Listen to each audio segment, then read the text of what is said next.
Comment tu définis ton avatar ?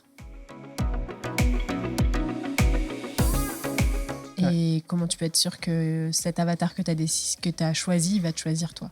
Méthode facile ou méthode compliquée ? Compliqué, je prends tout. Compliqué. Okay. On va revenir à quelque chose qu'on a déjà discuté ensemble, cette question d'alignement.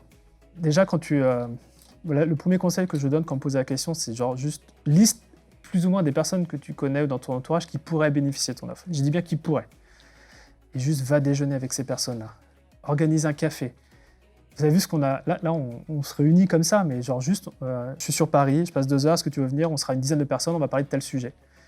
Et en fait, toi, en tant qu'entrepreneur, juste le fait d'être en contact, tu vas sentir, il y a des gens qui vont donner un max d'énergie, d'autres qui vont « Ah, c'est pas trop ça », il y a des gens qui vont être emballés par ton offre. Bah déjà, juste ça, écoute ça, prends des notes, et tu as déjà un bon indicateur de personnes qui vont pouvoir travailler avec toi, et surtout que toi, tu vas kiffer, bosser avec. Ça, c'est une première chose.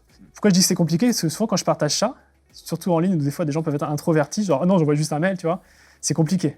Mais une fois qu'on a passé ce petit déclic, déjà, c'est une source d'apprentissage. Et moi, j'ai commencé comme ça en faisant des dîners autour du marketing, parce que j'aime bien la bonne bouffe. Vous allez voir qu'on mange bien ici. Je fais, tant qu'à faire, je fais un dîner, j'invite tout le monde et puis on discute. La deuxième chose, c'est qu'il y a de fortes chances que ces personnes-là te ressemblent, toi. Te ressemblent à ton toi d'il y a 2-3 ans. Moi, c'est quelque chose que j'ai remarqué. C'est que moi, quand je vous regarde, j'ai l'impression d'être vous et vice-versa. Enfin, j'ai le sentiment ça connecte direct. Enfin, quand vous me posez vos questions, je dis peut-être, ça, je l'ai vécu il y a tel moment. Et je crois que il faut être OK avec ça, en fait. En tout cas, l'erreur que je peux voir dans la définition d'un avatar, c'est un peu l'avatar utopique, tu vois, genre le cliché. Moi, je vais vous le dire. Je vais vous partager un truc un peu frustrant, c'est genre, moi, je me disais, mais je vais aider les startups, tu vois, parce que c'est classe, c'est brillant, ils ont de l'argent, ils lèvent des fonds. J'ai bossé avec une entreprise startup, mais en fait, on a été tellement, même si moi, compétent, je pouvais les aider, mais on n'avait pas le même langage, que ça n'a pas fonctionné du tout. Et donc ça, c'était une erreur. En même temps, un apprentissage. Moi, je sais que j'ai défini mon avatar avec des sondages envoyés à ma liste email à force de peaufiner les questions et tout ça. C'est un truc que tu conseilles pas, enfin que tu n'utilises pas. Si, on fait. Alors, si je conseille, mais je te dirais rien ne vaut une bonne conversation autour d'une table, quoi.